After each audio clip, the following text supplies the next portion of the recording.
Our next speaker is someone I stalked for a while with the tenacious grip before he said yes. The man holds an IQ of a class apart.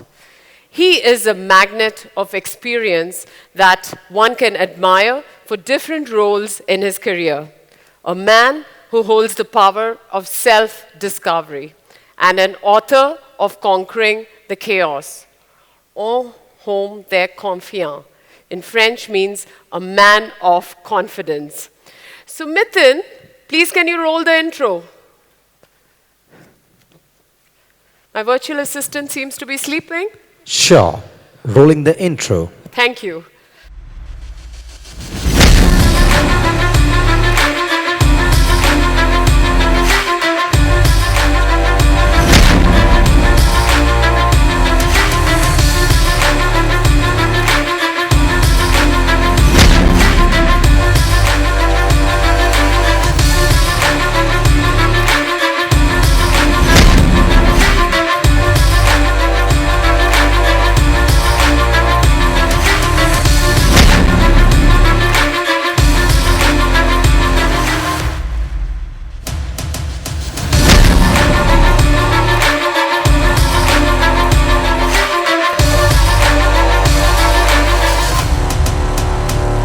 Wow.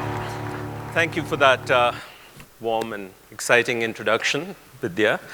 But it's fantastic to be here with such a high-performing team, and I was just listening to Gus's presentation. Congratulations on this phenomenal turnaround story since 2014. I will start with my own story, but this story starts 66 million years ago, about 64 million years before the first ancestors of humans showed up. And any creature at that time which happened on a certain day to be looking up at the sky would have noticed a shiny new object, which rapidly became brighter, and within a few weeks we know what happened. This turned out to be a 10-kilometer long asteroid that crashed into the Earth somewhere near the Gulf of Mexico with the energy of 1 billion atomic bombs. It liquefied instantaneously 25 trillion metric tons of rock, which had the temperature, about the same temperature as the surface of the sun. And so instantaneously, everything on Earth was incinerated, giant fires, except the tsunamis that were unleashed doused the fires. For thousands of years after this impact, the day sky was dark because of ash and dust, etc. And we know what happened. 99.99% of all living creatures perished, and more than 75% of all species became extinct, including these guys. But amongst the survivors were some small shrew-like sort of early mammals. And within 10 million years, mammals began to dominate the Earth, and the ancestors of whales, primates, bears, all of these things were abundant. Now you ask, why am I telling this story? Why is this relevant to Tesco on a day like this when you're celebrating 15 years in Bangalore? Because this is the story of evolution. And if you study evolutionary biology, things progress in a very slow, incremental fashion for long periods of time, called stasis. And then something sudden like this happens. And when something sudden happens, many species fail to adapt, and they go away, they become extinct. And new species become dominant. And that's why Charles Darwin said this. He said it is neither the strongest, nor the fastest, nor the most intelligent that eventually survives and flourishes, but those that are most adaptive to change. And I think this is incredibly relevant to what is going on right now, right? For about 3 or 4 decades now, we have had some extremely benign conditions. You would call it a rising tide that lifted millions or hundreds of millions of boats.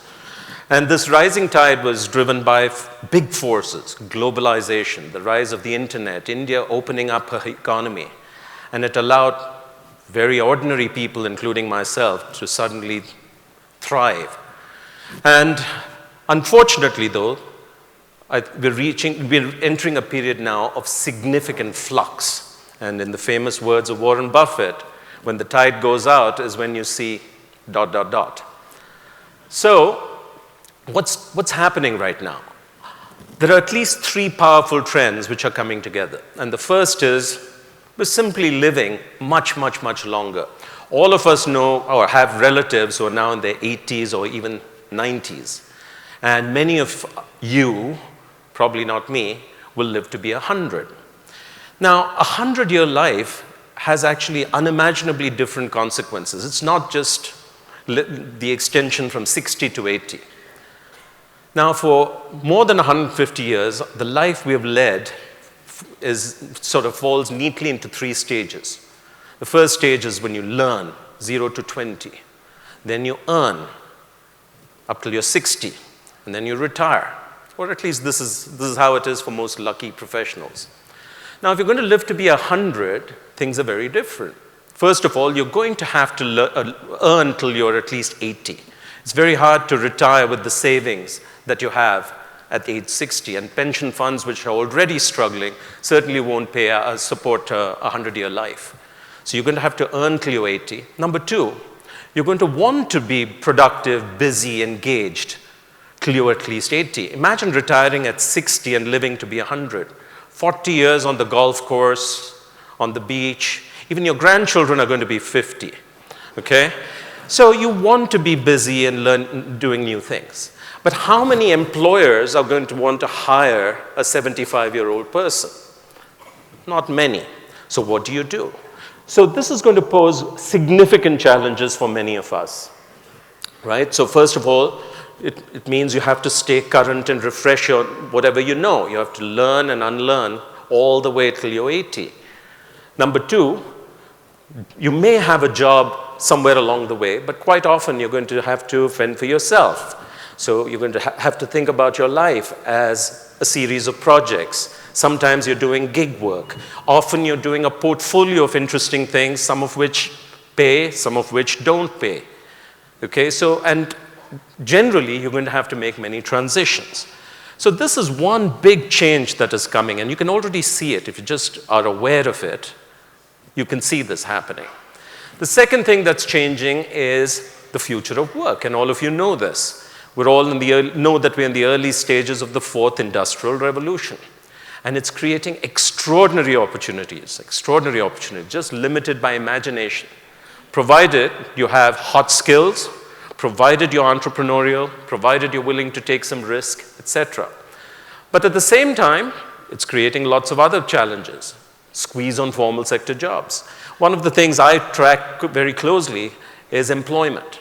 And if you actually look at the last 5 years, the formal economy in India has created almost negligible, if not zero, net new jobs. Companies are hiring, but they're also letting go of people, and people are leaving them. So net, banks, IT companies, etc., are growing without growing employment. You're seeing many more companies getting disrupted. Who would have imagined that an icon of good management like General Electric in 1 year would lose 80% of its market cap and be broken up and sold in pieces? It's just, who would imagine that your Jet Airways miles would be worth nothing, right? What happens if you're an employee in one of these companies? You may be a high performer, but what happens? It's like playing musical chairs, the music stops, and suddenly you have no chair, right? You see employers, excluding Tesco, are becoming much more transactional, right? So what does it mean? We're all using much more outsourcing, contract employees. More and more companies are saying, yeah, you've got to have new skills, but the onus of developing the skills is on you. There is a clear age bias. If you're on the wrong side of 40, like I am, man, it's tough. So they're saying now 40 is the new 60, except because we're living longer, 60 is the new 40, okay? So big challenge. So a very clear scenario is this: a two-tier workforce where if you have those hot skills, if you're lucky enough to be in the right place at the right time, you can command extraordinary wages and compensation, extraordinary careers. And you see this if you live in Bangalore and work in a place like this or in Silicon Valley, etc. And then for most others, You're part of this low-wage, low-productivity pool with no real career prospects. Okay? It's becoming more and more polarized and binary. The third thing I wanted to talk about is what's happening to society. Why is this not going? Yeah, So what's happening in society is this. Everything that used to be solid and firm is becoming fluid. It's a term that this phenomenal sociologist calls liquid modernity. He says everything is in flux: jobs, identity, values, institutions. And you see this playing out at every level. You look at what's happening with Brexit, you look at what's happening in the US, in India, etc., and you can feel this. And I love what he says: change is the only permanence and uncertainty is the only certainty. And what happens when this plays out is everybody goes around with this vague sense of anxiety. I don't know if you feel it from time to time. It's nothing specific, but you're just anxious about what's happening. So what does this all add up to? It adds up to this. First of all, jobs as we know it, rapidly giving way to a life of projects. And you have to think of yourself more and more as a freelancer. And that's no bad thing. So let me speak from personal experience. So what Vidya didn't say in the introduction is I spent my first 16 years building diesel engines.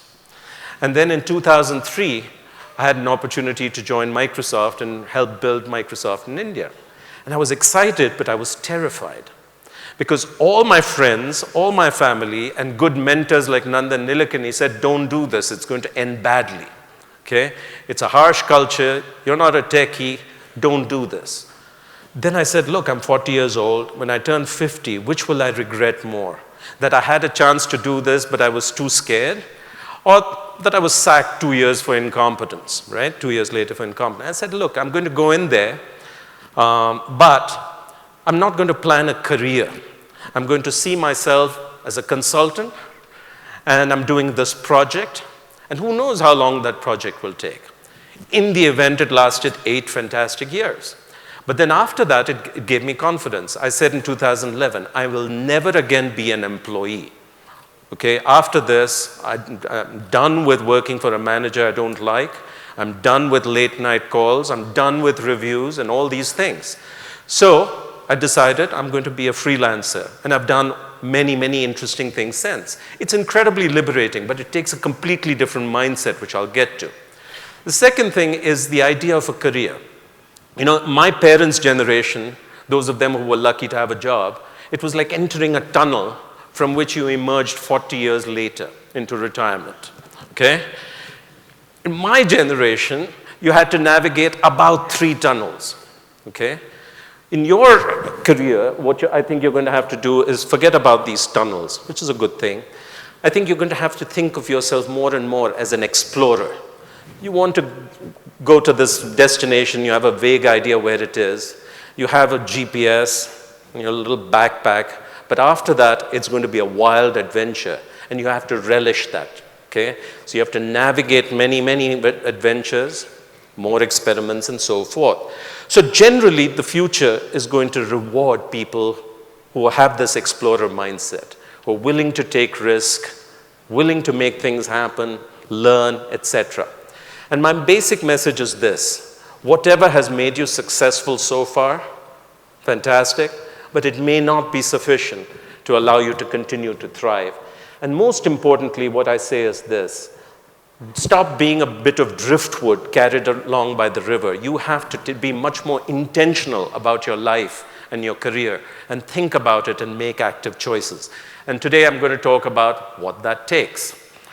Right? So to me, the critical thing that all of us have to master, me, you, is this. Don't worry about taking photographs. Vidya can share the deck. And more importantly, I'm writing a book.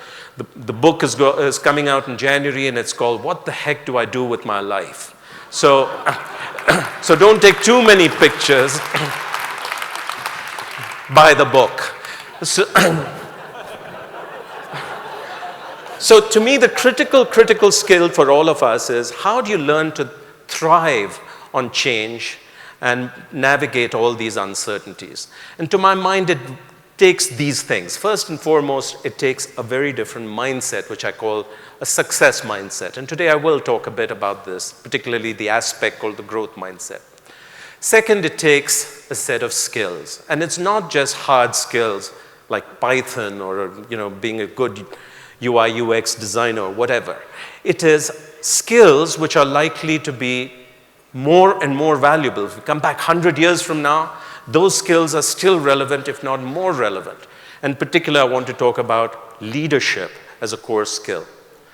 The third thing is learning to manage yourself. If everything around you is going to turn fluid and chaotic, the more stable and anchored you are within you, the more likely you are to be able to be successful.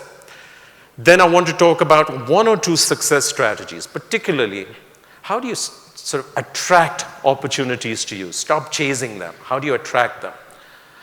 I don't think I'm going to have time to talk about financials but even though that is so important, right? Money is crucial. It's like what fuel is to a rocket. If you don't have enough fuel, the rocket comes crashing back to Earth with bad consequences.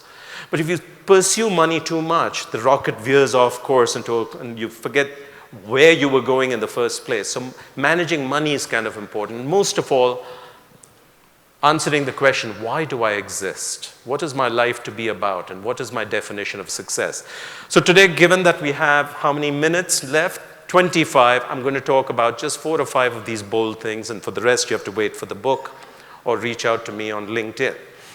Now, the thing I want to say before starting out is, look, all these ideas, think of them as Lego bricks, okay? I have no success formula, and I don't think one exists. Think of them as bricks. You don't have to use every brick, and you can figure out what you want to build, okay? So I'll start with this success mindset. See, even when 35 years ago, when I was starting my first job, people used to talk about, hire for attitude and train for skills. And so my manager and then I used to emphasize hiring people with a positive attitude. Now, what is a positive attitude? You know this. People who display some of these characteristics. They have initiative, they have self-confidence, generally optimistic, see the glass half full, not half empty. When they have challenges and setback, they don't give up. The difference between success and failure is just not giving up. When something bad happens, they're not blaming their spouse, their manager, HR, their mom, but they say, look, what can I do? That's what positivity means. But how do you get more scientific about this so that you can actually, administer a test, if you will, to find out who's got a positive attitude and, diagnose yourself? The most useful thing I've ever found in recent times is this idea of a growth mindset. It's by Carol Dweck, a psychologist. Any of you read this book? I think one of the things I want to emphasize is if you're going to succeed, you need to read more than email, okay? It's super important to get back to reading. So Carol talks about the difference between a growth mindset and a fixed mindset, right? And she says something really important. She says this stuff manifests at a very early age. In a child as young as 3 or 4 years old, you can see these things. And over time, this has the greatest impact on whether you're successful or not, how you deal with what happens, your relationships, and happiness in life is determined by this. Now, let's sort of unpeel this a little bit. So what's the difference between a fixed mindset and a growth mindset? So a person with a fixed mindset, they fundamentally believe in nature rather than nurture, i.e. you're born with intelligence. You're born with a certain capability. And after that, there's not much you can do about it.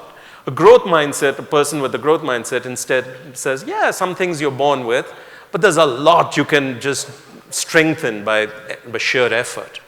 And so such people have a desire to learn, whereas the fixed mindset people clearly have a desire to always be the smartest person in the room.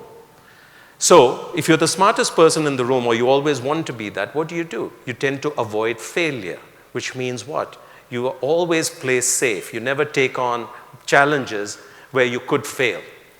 For them, failure is a disaster. For people with a growth mindset, Failure is simply part of how you learn. You fail. Imagine, just see a young child learning to walk. Fails 1,000 times before he or she learns how to stand up and start walking. Another difference between people with a fixed mindset and a growth mindset is who's in charge? The locus of control of your life. Is it someone else? Like as I said, it's your mom, it's somebody else, it's your manager, or it's a planet. It could be a planet.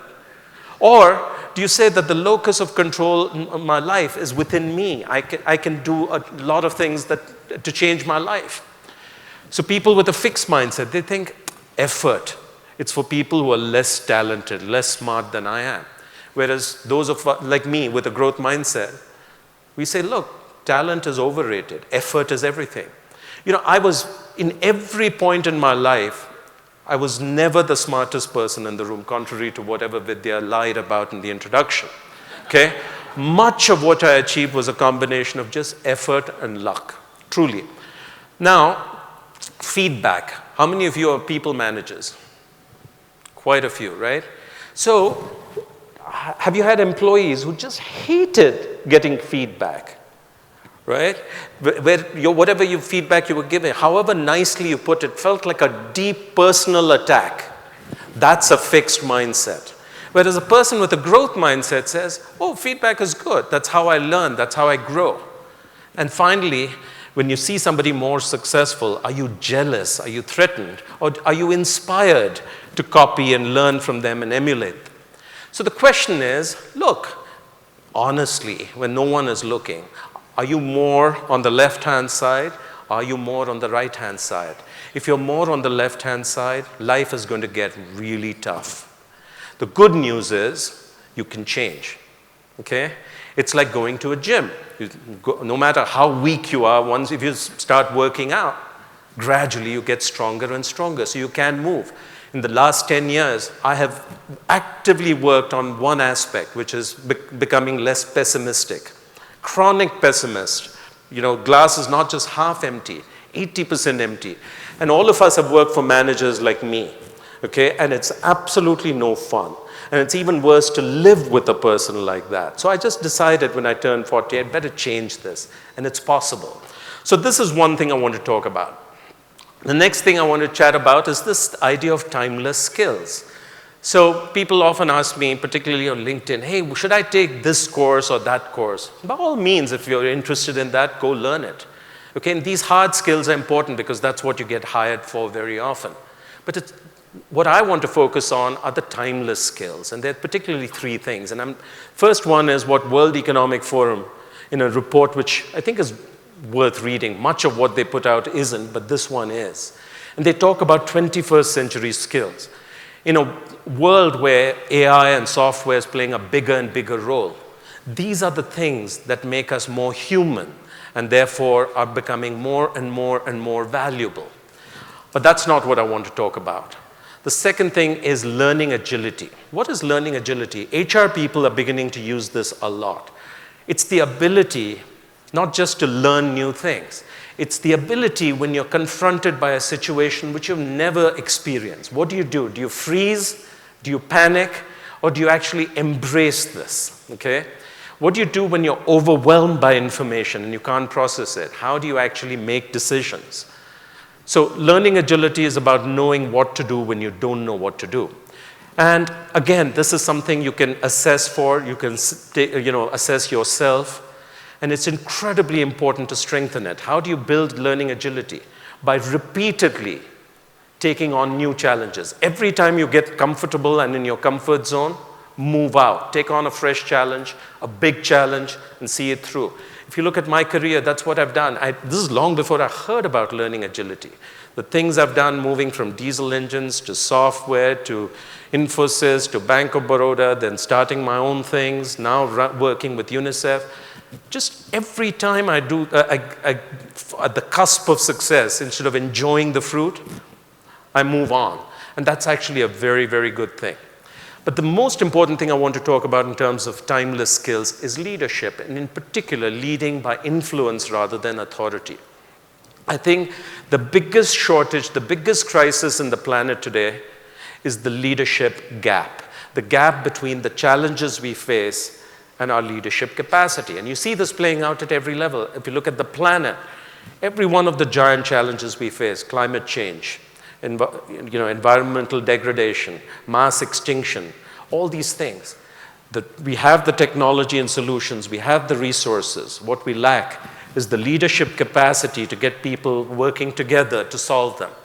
You look at the country, we're starved for choice when it comes to leadership. Look at a company like Tesco.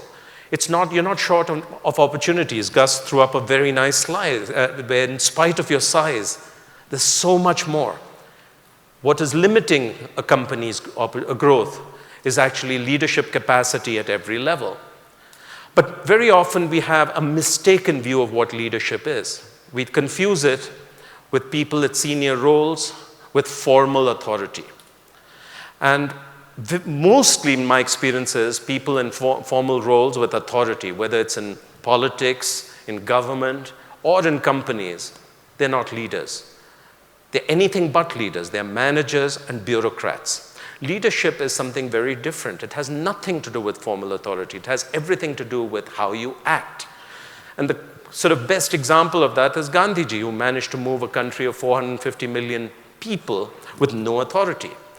So I want to talk about a couple of these people. For instance, the lady in the middle. You can't see her face, but her name is Padma Shri, and she's my neighbor in Koramangala. Why do I sort of see her as an exemplar of this? Well, Padma Shri is a homemaker, and she gives chemistry tuitions. But to me, she exemplifies leading by influence, because 5 years ago, she said, look, in Bangalore, we're drowning in garbage, and nobody's doing anything about it. So in just first block, she decided to go home to home and force us to segregate dry and wet waste and force BBMP to set up a supply chain for dry waste separate from wet waste. Having succeeded at that, she gets into banning plastics. The shopkeeper in Koramangala, they're terrified when she comes, okay? Then she moves on to do what she's getting an award for last week in Berlin. She figures out with some people how to take leaf and wood and biomass, which, by the way, is a huge issue because the landfills are full and you can't get rid of this stuff fast enough. And sets up a pelletizer to convert this into pellets, which can be burned for fuel. So you think about this, and about Padma Shri, she has no formal authority. Nobody reports to her. She has no resources, yet she can barge into an MLA or the chief minister's office, and they will give her time. And every time she tells me what to do, I do it. So this is quintessentially leadership by influence, right? Now, the thing that is important here is that to note that even as you rise in the organization, even though you may have more formal powers, you have to actually learn to do more and more by influence. And again, I want to give you an example of this. So in 2015, Raghuram Rajan, who was the governor of RBI, called me and said, look, we want you to become the chair of Bank of Baroda and help turn it around. And I laughed at him because I know nothing about banking and even less about public sector. But anyway, I agreed. Weak moment. And then my appointment letter came from and this came from the finance ministry. It was very curious, 7 pages. 6 pages said what I could not do, okay? So it says you cannot appoint anybody to the board. We'll do that. You cannot appoint the CEO. You cannot set the performance targets. You can't do performance appraisals. You cannot decide, what incentive to give. You can't sack a person even for fraud. You can't make credit decisions. Oh, but you're expected to lead the transformation of this thing. Well, any case, we sat down, the CEO and I, complete strangers, and we said, look, we're both in this by accident together, and our reputations are on the line.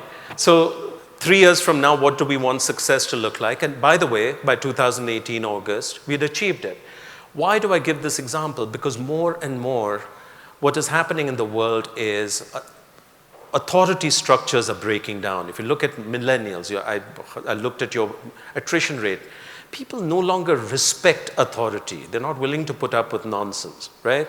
So these things are eroding. And so if you're going to do more in the world, do more within Tesco, This is a crucial skill that you have to master.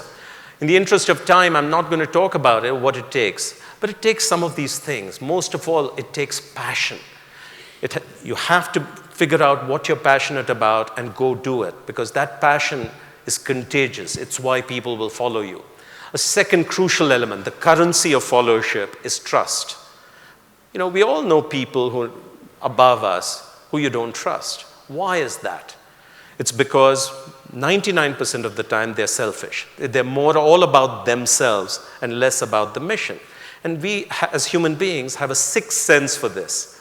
So if you're going to get people to follow you, trust is really important. Courage, crucial issue, right? The ability to use power. So I never have had power for a very long time. But I know how to, leverage the power that others have. In UNICEF, I have a grand title, but I have no team, I have no formal authority, and I have $50 million to do something incredibly sort of large scale, help 1.8 billion young people to successfully transition to work. How are you supposed to do this? This is a good acid test of my theory of leading by influence. But anyway, learn to do this. Quickly, in the interest of time, managing yourself. This should be a fun slide, actually. Who's this? Funny. Famous in Bangalore especially. Huh? Ranjan? No. Rajat Gupta, CEO of McKinsey. This one may be harder. Who? Yeah, Rahul Yadav. My God, you remember him. Yeah, Chanda. Elizabeth Holmes. She's about to go to jail. Carlos Ghosn of Renault Nissan, just out of jail on parole. That is Travis Kalanick, founder of Uber. He was sacked for various reasons. And this is Bill McGlashan, the CEO of TPG Growth Fund, whose kid got caught in the admission scandal. Now, what's common about some of these people is three things. First of all, they're incredibly talented. Number two, they were incredibly successful, and it was self-made. And number three, they imploded because of some character weakness. Okay? So that's one. Now I've got three other people. Some of you would recognize her. It's Anu Aga. Okay? Anu was the chairperson of Thermax. In 1996, she was a housewife and a social worker.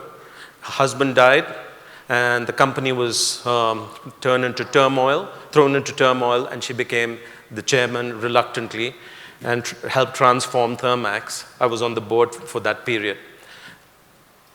Our president, our favorite president, again, rocket scientist. He was a close colleague of my father, so I knew him right from age 5 growing up. And then the hero of our times, and again, a good friend who I worked closely with, Satya. What's common across these three people is they're all quite talented, but they have done way better than anybody would have projected. So one of my favorite, when I walked out of Microsoft, I carried only 2 pieces of paper. That's it. I cleaned out my desk, had nothing, walked out with 2 pieces of paper. One of them was the succession planning slide from 2008.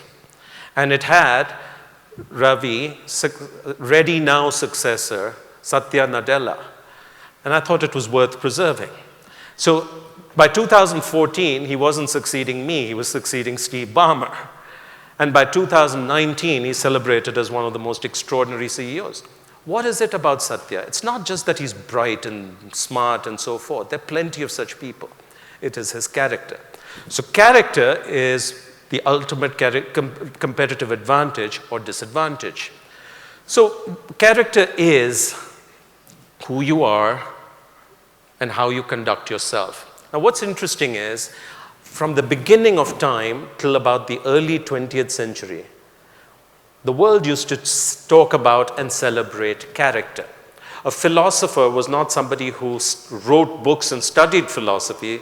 A philosopher is somebody who lived an intentional life. In the last 100 years, we've gone from celebrating character to celebrating success. And we don't care anymore, or care less and less, how you achieve success until one of those bad things happen. What I want to do is just leave you with a thought on a practical aspect of character. The thing that I have learned more powerfully than anything else is the biggest obstacle to your success is neither your manager, nor your spouse, nor your mom. It is you.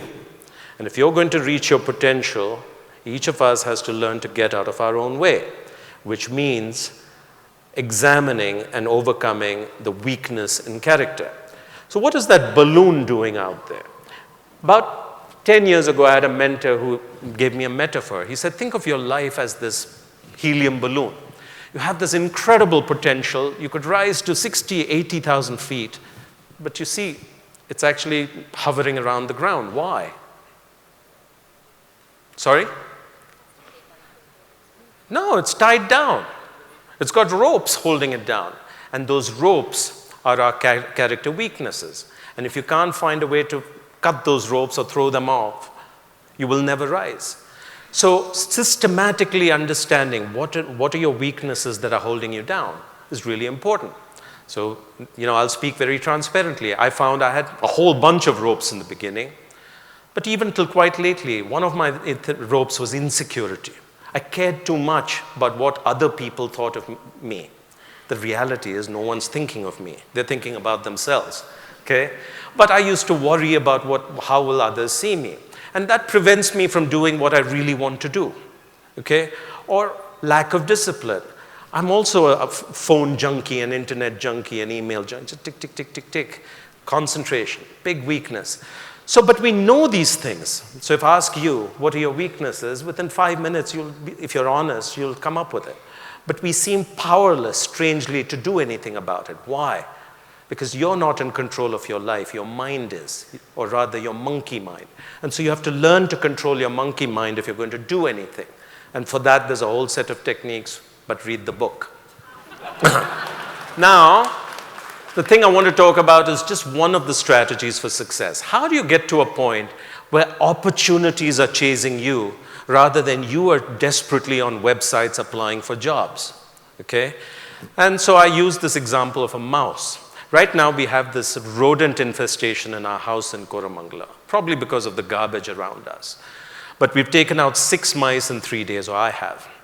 Now, if you're going to catch a mouse, it's a very bad idea to try and chase it. Okay, it's not going to work. Now, what you do is put some tasty thing out there and allow it to come to you.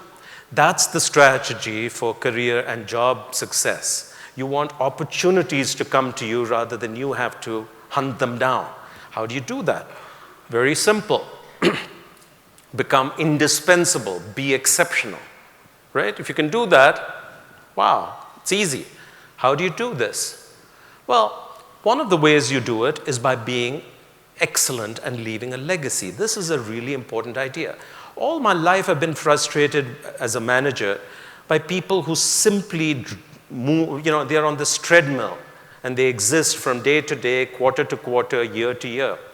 And you look back 3 years later and say, is there any footprints they've left behind? Nothing, okay? When you're gone, nobody remembers, nobody notices. That's a bad thing. So what I have always learned is the importance of day one in a new role, thinking about what is the legacy you want to leave behind. Now, I saw this particularly effectively done by Bill Gates. He used to start every review with what does success look like, whether it was a product review or a business review. What does success look like? And that's a pretty good question to pose yourself and your team as you start something new, which is 3 years from now or whatever. What do we want to have accomplished? Nobody is interested anymore in anything less than transformation. So if you look at the story of Tesco that Gus said, it is the story of transformation. What you have achieved and driven collectively is transformation. And so no matter how junior you are, entry level, this is important. So my very first job at the age of 24 was as a first level supervisor of a factory in Columbus, Indiana. It doesn't get more ordinary than that. And it was a terrible job, and I had to do it because nobody else wanted to do it. But it was the factory was about to close. Its performance was dreadful. 3 years later, we had not only turned it around, but when I applied to Harvard Business School, my recommendation letter was not from the CEO of the company. It was from the union leader, okay? And frankly, that's what set my application apart from everybody else. They got it from the CEO. So leaving a legacy gets you noticed. And that's really important. That's how you build your reputation. The second thing you have to do is become portable.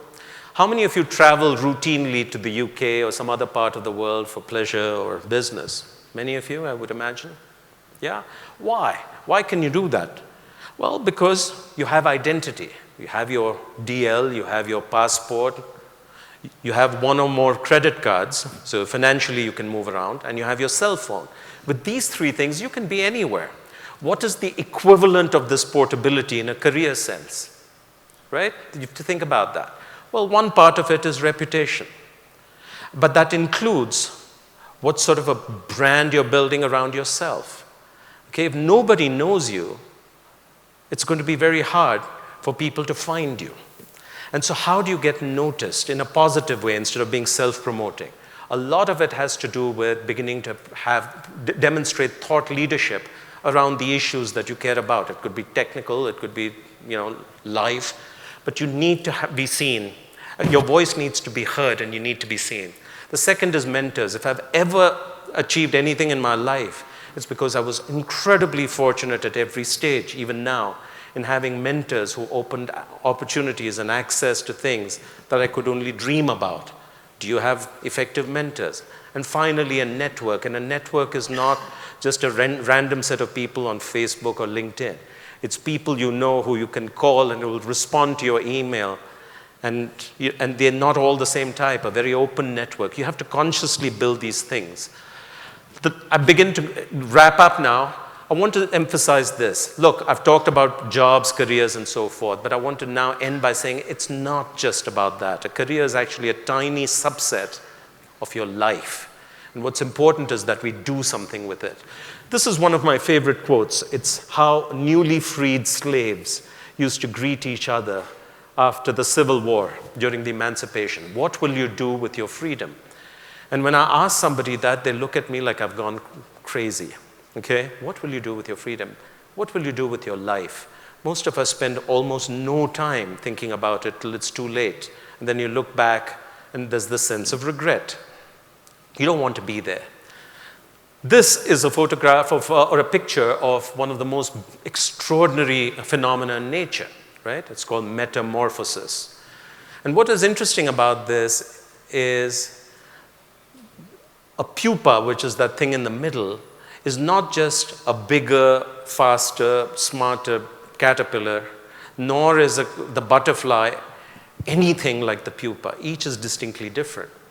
But why I like this is it's a metaphor for our lives. Instead, inside each and every one of us is this incredible being that is this butterfly that is longing to be free and fly and can, except we're crawling around like the caterpillar or we're in the state of hibernation like the pupa. So the trick is, how do you find that butterfly within you and set it free? What are you really meant to do? And for that, you have to ask two questions. What are you really meant to do? I like what Mark Twain says. He says two things here. He says 20 years from now, what you will regret more is the things you didn't do, not the things that you did do. So wake up. And then the last thing, which is there are only 2 days that matter. The day you were born and the day when you figure out why you were born. Some people are really lucky. You, like Rishad. So you know the day you were born what you're destined for. I wasn't. I had to figure out and still struggling to figure out what I'm supposed to do. It's a journey. And the answer changes over the years. Some people are really born lucky. They know they want to be a musician. They know they're going to write code or whatever. Very early they figure it out. The rest of us have to work at it. The second question you have to answer is, what is your definition of success?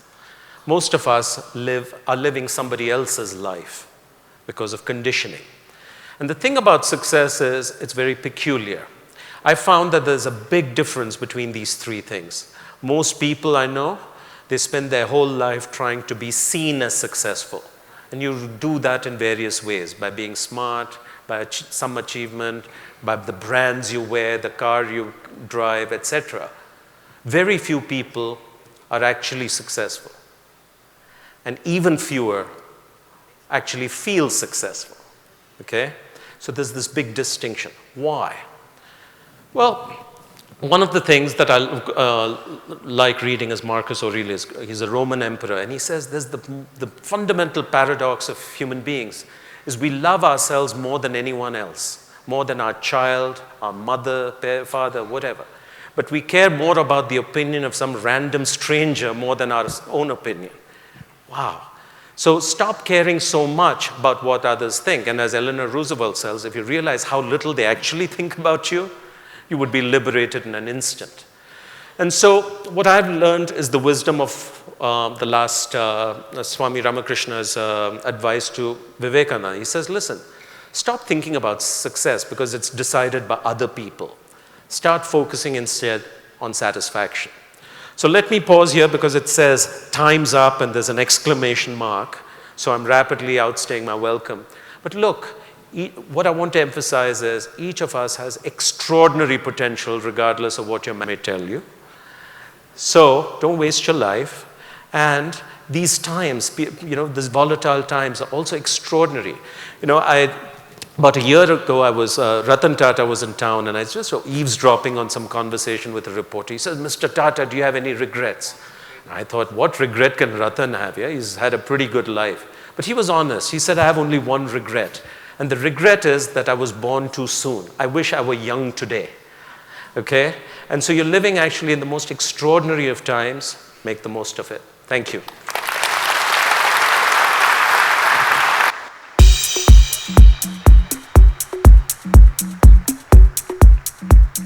Yeah, no.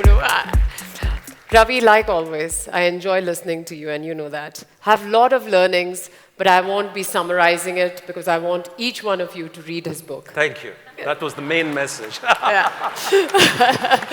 Jokes apart, there were 3 big learnings for me that I definitely remember. One is character is a competitive advantage, leaving behind a legacy, which many of us don't really look into it. And the third bit is about self-confidence, which you represent. Having said that, I would like to invite Gus to please felicitate thank you. Ravi. And I have no idea. Thank you, Gus. I loved your presentation. It was very helpful. Small token. A little appreciation from us. Thank you very much. Thank you so much. Thank you for having us. Thank you so much. You were brilliant. Just one picture with Ravi.